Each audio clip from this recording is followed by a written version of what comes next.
அதாவது ஆபாசம் அநாகரிகம்னு பார்க்குறவன் கண்ணில் இருக்குது, பார்க்குறவன் நெஞ்சில் இருக்குது. நான் ஆபாசமாக பேசுறதில்லை. நான் வட சென்னையில் பிறந்தவன். வட சென்னையில் எளிமையான வார்த்தைகள் தான் பயன்படுத்தணும், அவங்களுக்கு புரியணும். புரியாமல் சமஸ்கிருதத்தில் நான் கூட்டம் பேசிட்டு போக முடியும்? இப்படி பிச்சைக்கு வாழ்க்கை செத்து போயிடலாமே. பூரா ரவுடி பயிலை கேடி பயிலை. நான் முதலமைச்சராக கேட்கவில்லை, முதலமைச்சராக கேட்டேன்னா செருப்பால் அடிக்கும். ஒரு கோயிலுக்கு கூழ் ஊற்றுறாங்க, ஒரு முருகருக்கு காவடி எடுக்கிறாங்க. அடுத்த நாள் அவங்க ஃபேமிலியில் ஒரு அசம்பாவிதம் நடந்து போச்சுன்னா போயிட்டு ஐயா சாமி முருகா, ஐயா அம்மா மாரியாத்தான்னு கேட்கறதுல அடி பாவி, நேத்தானே கூழ் ஊற்றினேன், என் பிள்ளைய காலை உடச்சிட்டு அப்படின்னு தான் திட்டுவாங்க. நான் முழு நேர பேச்சாளர் இல்லை. நான் ஒரு நிறுவனத்தில் பெஸ்ட் கண்ட்ரோல் அசிஸ்டன்ட் மேனேஜராக இருந்தேன்.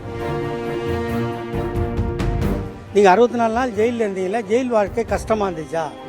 நான் அப்போ தான் சொன்னேன், ஜெயிலில் ஐயா கலைஞர் கட்டின ஜெயிலை விட என் வீட்டில் இருக்கிற வசதி குறைவுன்னு சொன்னேன். நான் கல்லூரி படித்து விட்டு டாக்டர் ஆக வேண்டும் என்பது என்னுடைய ஆசை. தியாகராய காலேஜில் பியூசி முடித்தேன். திமுகவுக்காக நீங்க தேர்தல் பிரச்சாரங்கள் மேடை பேச்செல்லாம் ஈடுபட்டிருக்கீங்க. நீங்க ஆனா பேசக்கூடிய பேச்சுகள் வந்து ஆபாசகமும் அவதூறாகவும் இருக்குன்னு பலர் கம்ப்ளைண்ட் சொல்லியிருந்தாங்க. அது மூலம் சிறை கூட சென்றிருந்தீங்க, அந்த அனுபவம் சொல்லுங்க. அதாவது ஆபாசம் அநாகரிகம்னு பார்க்குறவன் கண்ணில் இருக்குது, பார்க்குறவன் நெஞ்சில் இருக்குது.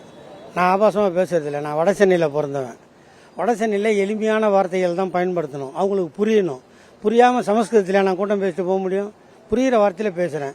அது நீங்கள் ஆபாசமாக எடுத்தீங்கன்னா அதுக்கு நான் பொறுப்பு கிடையாது. புரியுதுங்களா? அதுக்கு தான் ஏற்கனவே சொல்லியிருப்பேன், நான் டிவியில் கூட பேட்டியில் சொல்லியிருப்பேன். நான் ஏற்கனவே அது மாதிரி சொல்லியிருக்கேன். ஒரு கோயிலுக்கு கூழ் ஊற்றுறாங்க, ஒரு முருகருக்கு காவடி எடுக்கிறாங்க. அடுத்த நாள் அவங்க ஃபேமிலியில் ஒரு அசம்பாவிதம் நடந்து போச்சுன்னா போயிட்டு ஐயா சாமி முருகா, ஐயா அம்மா மாரியாத்தான்னு கேட்கறதுல நேத்தானே கூழ் ஊற்றினேன், என் பிள்ளைய காலை உடச்சிட்டு அப்படின்னு தான் திட்டுவாங்க. அப்போ அந்த ஆங்கிளில் தான் நான் பார்த்து பேசுகிறேனே தவிர எனக்கு வந்து தனிப்பட்ட முறையில் யார் மேலேயும் கோபமோ எதுவும் இல்லை. இப்போ கூட நான் பேசிட்டு எதுக்கு ஜெயிலுக்கு போனேன்னா, கட்சியை விமர்சனம் பண்ணால், கட்சி தலைமையை விமர்சனம் பண்ணால் அது இயற்கையாக ஒரு மனுஷனுக்கு, உணர்ச்சி உள்ள மனுஷனுக்கு கண்டிப்பாக கோபம் வரும். அந்த விதத்தில் எனக்கு உணர்ச்சியும் கூட வேற. அதுலேயும் கட்சியால் இந்த கட்சி இந்த நாட்டுக்கு இந்த மக்களுக்கு என்ன செஞ்சு முழுசாக உள்வாங்கினவன், அதை அனுபவிச்சவன். அந்த கோபத்தின் வெளிப்பாடாக பேசின தந்தையாக இருந்து ஊரெல்லாம் விமர்சனம் வருகிறது. ஆகவே என்னை காக்க வேண்டி என் தலைவன் 64 நாட்கள் சிறையில் அடைத்தார். அவரே மீட்டார், மீண்டும் இணைத்தார், என்னை சந்தோஷத்தில் ஆழ்த்தினார். நீங்க ஜெயிலில் இருந்த நாட்கள்ல உங்களுடைய பேச்சு முழுதும் வலைதளங்களில் சுத்திக்கிட்டே இருந்தது, அது உங்களுக்கு தெரிஞ்சதா? என்னை பார்க்க வரவங்க சொன்னாங்க, இளைஞர்கள் வாலிபர்கள் உங்கள் பேச்சை. அப்போதுதான் நான் வந்தவங்ககிட்ட சொன்னேன், நான் 2.5 மாசம் ஜெயிலில் என்ன வச்சாலும் இந்த திமுக என் பேச்சு வெளியே ஒலிக்குது. அந்த சந்தோஷத்திலே இந்த 64 நாள் போனது எனக்கு தெரியாமல் போச்சு. நீங்க வெளியில வரும்போது சோசியல் மீடியாவில் இல்லாத நீங்க இணைஞ்சிருந்தீங்க. இது வரைக்கும் நீங்க பேசின பேச்சுகள் எல்லாம் மேடைகள் இருந்திருக்கு. சோசியல் மீடியா தளம் உங்களுக்கு எப்படி இருக்கு? இல்லை, உண்மையிலே ரொம்ப உணர்ச்சி வசப்பட்டேன். அப்போ நான் நம்ம பேச்சுக்கு இவ்வளோ இளைஞர்கள் செவி மடுத்து நம்ம ஃபாலோ பண்ணுறாங்கன்னும் போது நானே உணர்ச்சி வசப்பட்டு, 64 வயசாகுது, நம்மளை இளைஞர்கள் ஃபாலோ செய்கிறாங்க, அதனால அதில் சில மாற்றம் பண்ணிக்கலாமன்ற யோசிக்க வச்சது இந்த இளைஞர்கள் தான். நீங்க உங்களோட பேச்சுகள் வந்து மீம்ஸாவும் இப்போ ட்ரெண்ட் ஆகிட்டு இருக்கு, அதெல்லாம் பார்த்துருக்கீங்களா?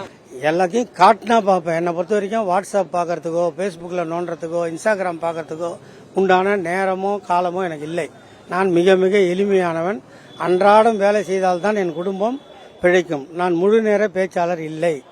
நான் ஒரு நிறுவனத்தில் பெஸ்ட் கண்ட்ரோல் அசிஸ்டன்ட் மேனேஜராக இருந்தேன். அந்த தொழிலை அதை கூட முறையாக லைசன்ஸ் வாங்கி இப்போ நான் நடத்திட்டு இருக்கிறேன். அதனால் பார்க்கறது இல்லை.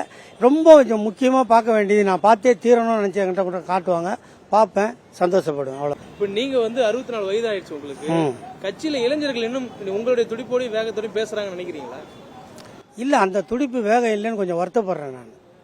அதாவது என்னன்னா, அந்த ஜெயிலு போராட்டம், சட்டையில் வேர்வை ஊற்றாமல் வாழணும் அப்படி நினைக்கிற காலமாக இது ஆயிடுச்சு. அதை நான் வெறுக்கிறேன். அதனால தான் நான் இப்போ என்னை பின்பற்றுகிற இளைஞர்களுக்கு மொல்லமாக அவங்க நெஞ்சில் இதை புகுத்தி இப்படி தான் வாழணுன்றது என்னோட வாழ்க்கையை அவங்களுக்கு பாடமாக சொல்கிறேன். அதனோட விளைவு தான் சோசியல் மீடியாவில் பார்த்துருப்பேன். என்னோட வீடு, என்னோட வாசல், என்னோட வாழ்க்கை எல்லாமே. எல்லாருமே வந்து கேட்டவங்களாம் அப்படி தான் கேட்டாங்க, நீங்கள் 64 நாள் ஜெயிலில் இருந்தீங்களா? ஜெயில் வாழ்க்கை கஷ்டமாக இருந்துச்சா? நான் அப்போ தான் சொன்னேன், ஜெயிலில் ஐயா கலைஞர் கட்டின ஜெயிலை விட என் வீட்டில் இருக்கிற வசதி குறைவுன்னு சொன்னேன். அப்போ வந்து எடுத்து பார்த்துட்டு அவங்களே ஆச்சரியப்பட்டாங்க. மனிதன் வாழறதுக்கு இடம் தான் வேணுமே தவிர ஏசியோ பறந்து விரிந்த வீடோ அதை பராமரிக்க 4 பேர் ஆளோ தேவையே இல்லை. எனக்கு இருக்கிறது என் தந்தை வச்சுட்டு போன 280 ஸ்கொயர் ஃபீட் வீடு, அதையே முழுமையாக கட்ட முடியாமல் இருந்தாலும் இந்த கட்சிக்கும் இந்த கட்சியோட கொள்கைக்கும் இந்த தலைமைக்கும் விசுவாசமாக இருப்பதையே நான் பெருமையாக நினைத்து வாழ்கிறேன். இனிமேலும் வாழ்வேன். இப்போது என்னை கட்டுப்படுத்தி கொண்டு இருக்கிறேன். ஒருவேளை எதிரிகள் என் தலைமையும் என் கட்சியையும் என் கொள்கையையும் தரக்குறைவாக பேசினால் எந்த எல்லைக்கும் போக நான் தயங்க மாட்டேன் என்பதை உங்கள் மூலம் தெரிவித்துக் கொள்கிறேன். நீங்க வந்து அரசியல்ல இருக்கக்கூடியவர்கள ஒரு ஆள் இருந்தாலும் பலருக்கு வந்து ஒரு லாபம் இருந்தா ஒரு கட்சியில இருப்பாங்க. சிலர் வந்து பாதிக்கப்படும் போது அந்த கட்சி விட்டு வெளியில போகக்கூடிய சூழல் இருக்கு. ஆனா நீங்க திமுக பேசி திமுக அரசே உங்களை ஜெயிலில் அடிச்ச பிறகும் நீங்க திமுக உறுதியா உங்களை நிக்க வைக்கிறது எது உங்களை நிக்க வைக்கிறது? அதுதான் இந்த கொள்கை. அதுக்கு தான் சொல்றது, பேஸ்மெண்ட் இல்லாத பில்டிங்ல நான் நிக்கல. இது பயங்கரமான பேஸ்மெண்ட் போட்ட இயக்கம் திமுக. அதை என் வாழ்வில் அனுபவித்தேன். நான் கல்லூரி படித்துவிட்டு டாக்டர் ஆக வேண்டும் என்பது என்னுடைய ஆசை. தியாகராய காலேஜில் PUC முடித்தேன். மேற்கொண்டு படிக்க என்னோட பணம் இல்லை. அப்போது கலைஞர் ஐயா ஆட்சியில் இல்லை. ஆனால் என் மகள்களை நான் படிக்க வைக்கும் போது திமுக ஆட்சிக்கு வந்து விட்டது. இப்போ 2 பொண்ணும் 2 டிகிரி படிக்க வச்சிருக்கேன். அதை உணர்ந்ததால் கட்சிக்கிட்ட இருந்து எனக்கு என்னன்னு நான் எப்பவுமே யோசித்ததே இல்லை. என்னால் இந்த கட்சிக்கு செய்யணும். நான் பிறக்கும் போது புகழோட பிறக்கிறதுக்கு கலைஞர் ஐயா பேரனும் இல்லை, இந்திரா காந்தி ஆயா பேரனும் கிடையாது. நான் சாதாரண தெருக்கூத்து கலைஞனோட மகன், பென்ஷன் வாங்க மறுத்த தியாகியின் மகன். அதனால் இந்த கட்சிக்கு நான் என்ன செஞ்சேன்னு யோசிப்பேன். செஞ்சது போதுமான்னு சிந்திப்பேன். போதாது, இந்த உயிர் இருக்கும் வரை இந்த கட்சிக்காக பாடுபட வேண்டும். நீங்கள் சொன்னீங்க எதையுமே எதிர்பார்க்கலன்னு சொல்லி. எதிர்பார்ப்பு இருந்தால் ஏமாற்றம் நிச்சயம். நான் ஏமாறுவதற்கு தயாராக இல்லை. ஆகவே எதிர்பார்ப்பும் என்னிடத்தில் இல்லை.